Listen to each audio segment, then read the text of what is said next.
Todėl saugokitės šito bibiau. Todėl einame toliau. Čia slidų saugokitės. Aš galvojau jau dvėsti. Ja nedėsiu. Štai, čia buvo kapitono sėdynė. Jisai čia apšikoje. Neatsilykite.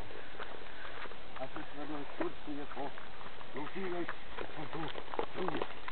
O tu foko, aš čia tiek prišyko. Ar jūs matot, kaip čia prišyko? O, pavojingai dalis. Čia irgi toks pat vanduo. Taip, saugokitės.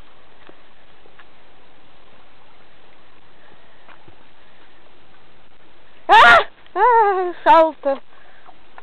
Neatsilykite. Pasidėkite į spartas vietovės. Norit pasakysiu vieną dalyką. Šie medžiai yra gyvi. Nepykdykit, nelaužykit šakų, nes jie jūs užpuls ir suės. Šitas negyvas. Tik atras gyvas. Nu, šitas jau apmyštas, anas padvėse. Matai, vaikai apmišo medžius, tai paskui jie nudvėsta. Galvoja palaistis medį, bet dygo. Kūti palaistis, tai nudvėsina medį. A tu girdi? Tai nudvėsina medį. Aš dabar taip pasakoju. Vaikai, nerūkykit, jūs tik tai kenksminat aplinką. O ar jūs rūkote? Man pohui, kas rūko. Tai nepaviešinama. Jūs kenkiate. Medžiams sunku valyti orą. Tai jūs rūkote. Rūkote dūmų būna, kurva. Visi ten dūsta.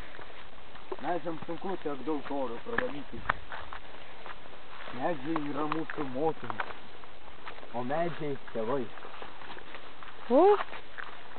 Medžiai yra mūsų motinos. O medžiai tėvai. What the fuck? Tikiuosi supras. What the fuck? Neaišku. Todėl einame toliau. O, man įsanda gebėjimą.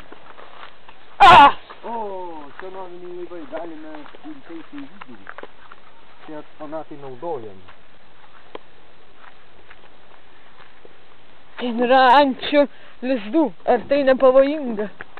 Žiauriai pavojinga, bet mums baimė nebaisi.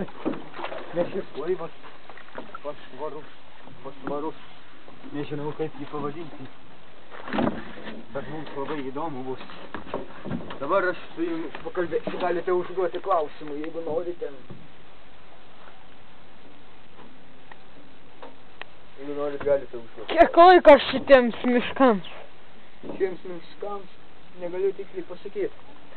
Bet kaip mokslininkai patikrina, tai kažkur 50 000 milijardų amžių. Žinokit. Nežinau, ar juos kas nors purškė. Bet aš laimingas šitais miškais. Nemanau, kad purškė. Aš prisimenu, va ten žvejoju. Taip, čia galima žvejot, bet saugokitės didelių žuvų, jis gali jūs praryti. Vanduo, va, gali pats paliesti. O, arbatėlė, šiltas toks čia vanduo. Aha. Ne, reikia čia įsimaudyti. Bet labai uždremstas. Nu tai gerai, šio